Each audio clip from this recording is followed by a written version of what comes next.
เอาค่ะเมื่อในคาริมานี่บันล็อกไลน์ล็อกไว้หน้า Facebook ของเขาว่าจะในขณะมันเรียกว่าป้อต่างก็เข้ามาด้วย Facebook เขาว่าจะในหนังคือเขาเดมป้อปุ่งหน้า Facebook เขากว่าเจออะไรว่าจะในขณะย่อก็หนังคือเขาเดมเข้ามาด้วยอะไรใน Facebook เขาว่าจะในก็มันก็ได้เคยปิกไว้จะในขณะอันนั้นสุดเขาเด็กเขากว่าดี Facebook ในขณะพอเขามานานแล้วเนี่ยเขาก็มาเด็กกว่าดีคิดซ้ำคิดดังหรือในขณะ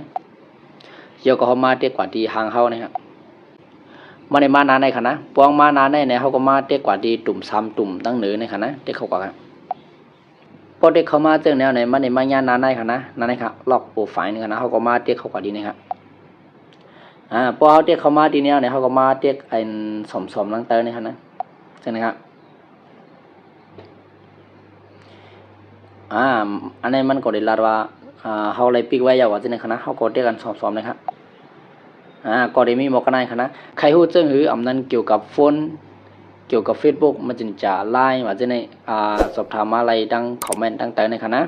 เอาค่ะเหมือนสงค่ะก็ล่าสุดอย่าไปลืมกดไลค์กดแชร์กด Subscribe ไว้บนช่องของเขาเทียมเขียบของคณะเอาค่ะเหมือนสงค่ะ